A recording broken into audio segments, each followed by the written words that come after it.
I'm going to spend a couple of minutes just talking about client experience and how you can apply that into your clinic. As a health professional, I'm a podiatrist by trade. We do a lot to improve our health service. That's the stuff that we go to CPD for and learn about how do we get better patient outcomes. The care element is often just a natural, innate thing that we have. And if you're trying to lead a team, how do you impart the level of care that you have for your patients onto them? Who here actually has a team of practitioners? So raise hands. Cool. Fantastic. Who here is a solo operator? Cool. Fantastic. Maybe one day having a team is on the cards.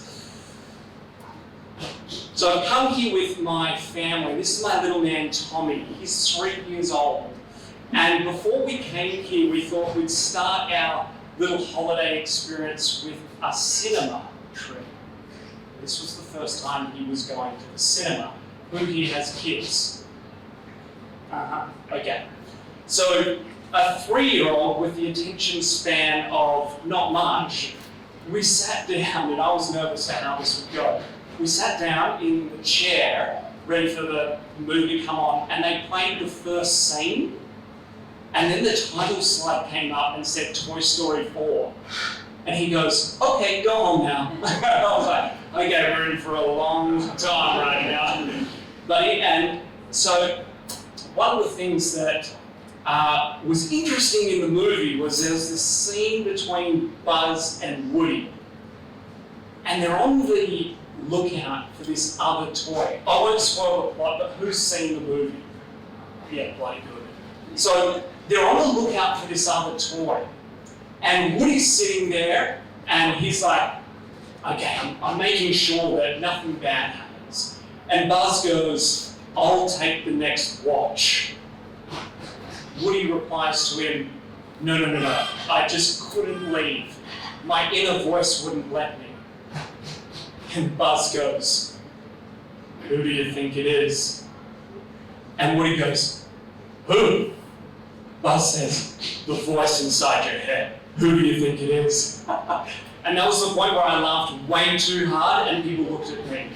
But you know that inner voice inside your head every day when you come up to clinic or you're in your business and you're like, should I try that? Do you think that would work? Do you have that inner voice that's inside your head? Just constantly commentating what you should do in business or in practice. I want to just draw your attention to it for a moment because there's a concept that we have that applies when we start talking about client experience. And it's called above and below the line. This is an old concept, and what it means is playing above the line is where you take ownership, accountability, and responsibility for what goes on inside your clinic.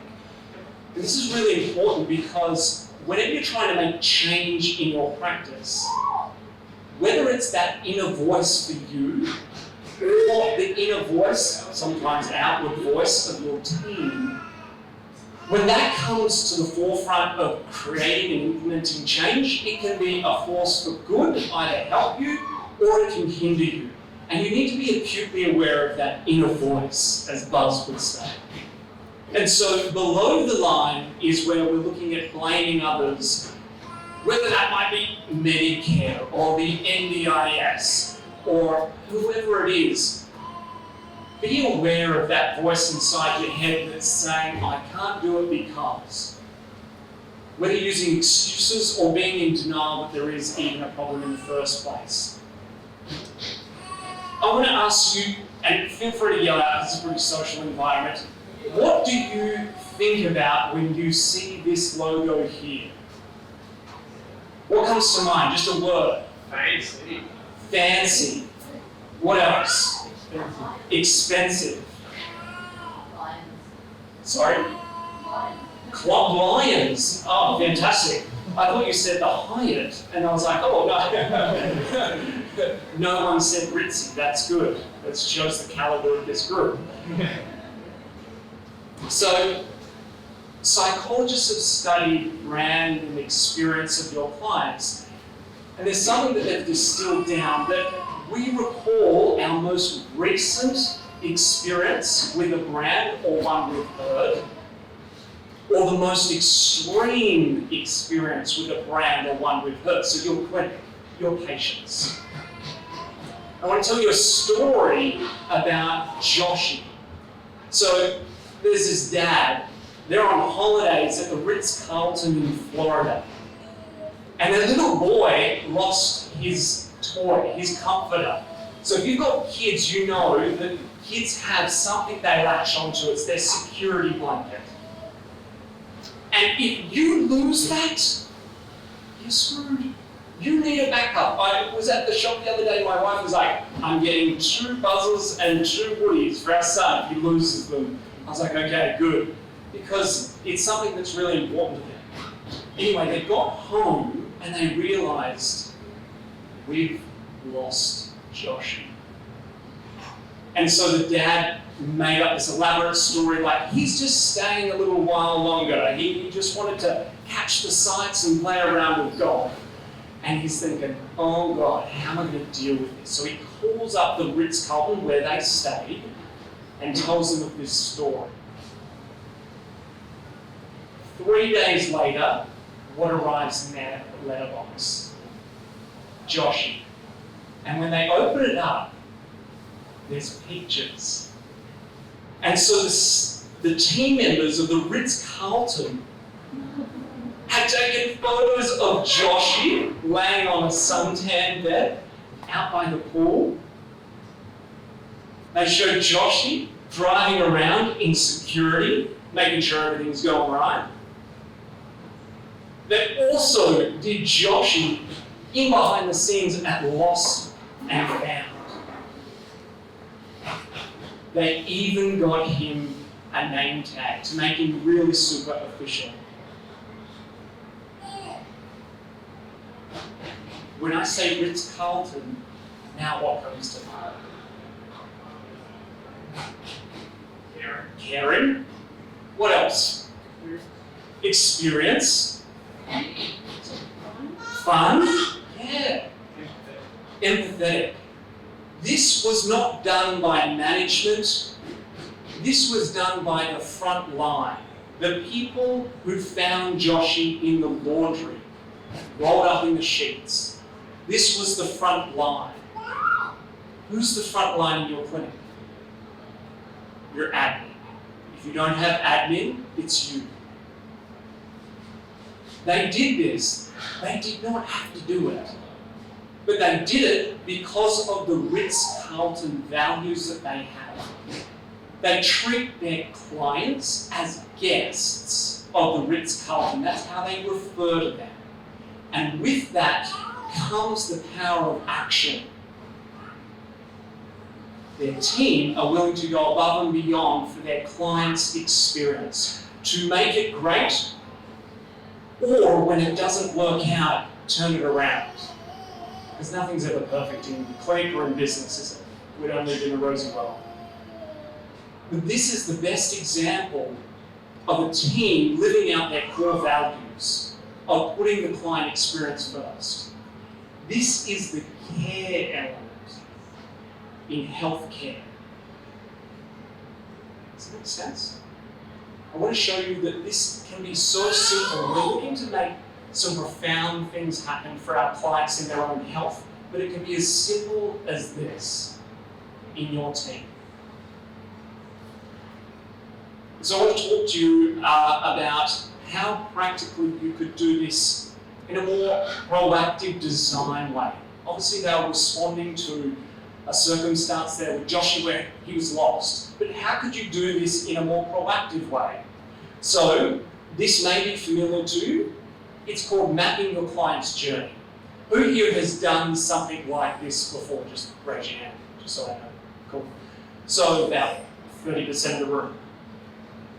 What we're looking at doing to start this off, to provide an incredible experience, a consistent, high-quality one, is for you to map the journey of your client, your patient, right from when they find out about you, to when they make the booking, to when they show up for that initial appointment.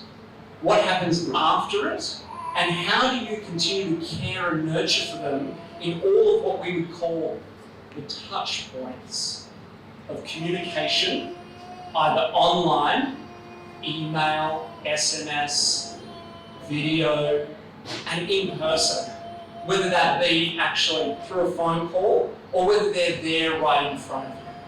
And so you would literally map out each of the points of communication or interaction that you would have with a patient. Anyone that you could think of, you would map it out onto a piece of paper, like butcher's paper. And it's a great thing for you to do this with your team. To go, when they come in for the initial appointment, what happens next? And then they plot it. And then you ask, then what happens? And then what happens? And you just keep doing that until you've got this big journey that you can document all of the touch points or interactions, pieces of communication you have with your clients, with your patients. Does that make sense? Cool. And so really powerful team building exercise. I had to throw Game of Thrones in here because I don't know how to feel about how it ended. This is then what you do. At each of those touch points, you ask yourself or your team, if you've got one, how would we make this more personalized, engaging, and memorable? How do we make this more personalized, engaging, and memorable? And that could be through your actual interaction in what you say, what you do. It can be through the technology that you use and the automated systems that help nurture someone virtually. But we're trying to ask ourselves, how would we make it more personalized, engaging, and memorable? Because that's what makes an experience. This here is from the Harvard Business Review. Feel free to take a picture of this if you wish. This here is written by Joseph Pine and James Gilmore, who wrote The Experience Economy. And it breaks down the different areas that a person can have an experience with. And so what we're looking to do is design experiences that start off more passive. And they might be more entertaining experiences. Now, who here has a waiting room? Just a couple of people? Cool. So we would call it a welcome room. You could call it whatever you want. We don't want to make guests feel like they're waiting, but they're feeling welcomed. And so we're looking at how do we personalize that experience for them and perhaps even provide some form of entertainment or engagement. We then look at, and something that we do really well as health professionals, is education. Now we typically do that one-to-one, or you might do assessments or screenings or workshops. We're looking at how can we provide an educational experience, because we know that that education can really help patients make the right decisions and also improve their health. The next part as we go clockwise is the escapist. And I've got some ideas there of maybe how you could do it, but run it through your own filter. So an escapist experience is literally, imagine escaping out of your own world. How could you deliver that for your clients? That might be in some form of retreat. It might be in some form of workshop where people escape out of their day-to-day world and come into your world where you can help them get better health outcomes. Because we know we've got maybe on the clock 20, 30, 45 minutes, depending on what model you run, to create a connection, educate someone, and create a transformation in their health. Sometimes that's a little bit tricky, so how could you do it in a more immersive environment? Because that can be a real point of difference for you.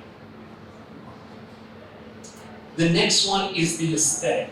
Is looking at how do you create a theme design, an aesthetic experience that actually helps and gives your clients the right cues that they're in a safe environment, that they're in an environment that is healing.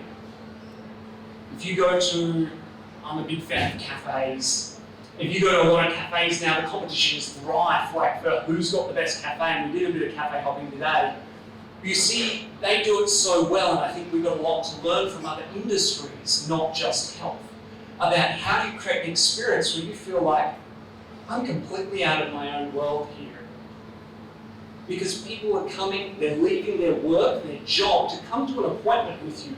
The last thing they want is this sort of rushed experience where it's sterile, it feels the same as anyone else that I've ever been to. How do you create an experience that actually feels like I'm completely in a different place? That's the aesthetic experience. And if you can combine all four elements, you create a really personalized, engaging, and memorable experience. Patients get better outcomes. We know that. A lot of the science and research now is really starting to show us that. You also create loyalty, the ability for them to refer clients to you, their ability to stay true to that care plan and see it through. This is something that takes time. If you're thinking, but Ben, what about the fact that I have 1,000 things on my to-do list? What about the fact that I don't have a team? I don't have the money. I don't have the brain space to think about this. That's very cute. That's very wishy-washy. Remember what I said at the very start about playing above or below the line. It's your choice. I'm not saying that there aren't circumstances that are hard in business and in practice. You can choose how you show up, whether it's above the line or below the line, and so can your team. And just to break it down even more so, I want to share the story of this guy, Dave Brailsford. Has anyone heard of this guy before? Okay, you need to listen to my podcast about it. But I'll tell you now, Dave took over the British cycling team in, it was like 2004. And up until that point, they had had zero success. They were terrible. And Dave took over the team and he said, you know what? We want to create Olympic gold medalists. From where they were to Olympic gold was completely impossible. Maybe just like creating some of these experiences. But Dave came in and he used this economic principle called marginal gains. The aggregation of marginal gains. And so what he did was, he got the cyclists and he would change the height of the seat and see if that improved performance. He would change the pillows that they slept with so they got a better quality sleep and improved performance. Change the quality of the water they were drinking, the nutritional value of the food. And it took some time, like all good things do, and it took them 4 years, and they won 8 gold medals at the 2008 Beijing Olympics. Pretty cool transformation. I think he even got knighted after it. I can't promise you that if you didn't quite experience thing, but it's a good story to apply here. The fact is, you don't have to do it all tomorrow. You just have to make marginal gains each day and each week with your team. And you can choose to play above or below the line in how you show up and manage that rate and state of change. If you want to know more about experiences, and especially in the health industry, I've got 2 books for you. This one, which is called If Disney Ran Your Hospital. There's a really cool TED talk on it as well, but if Disney ran your hospital, it's not on Audible, like listening, you have to get a paperback. And the other one is this guy, Joseph Pine, who wrote The Experience Economy. That is on Audible if you like to listen. 2 fantastic books if you want to learn more about client experiences and how you can infuse them into your practice to get better outcomes with your clients and also really differentiate yourself from the person down the road. Because we all know clinics are popping up left, right and centre, and you need to differentiate yourself from the rest. And if you can standardise and systemize what you do in your care element, that will go a long way to attracting talent to your team talented practitioners, talented admin, and also getting incredible raving fans. And if you want to check us out, we'd be happy to help as well at a workshop, or maybe you want to work with us at some stage. Two great books to enjoy. I think my time's up before I get booted off, but thank you so much.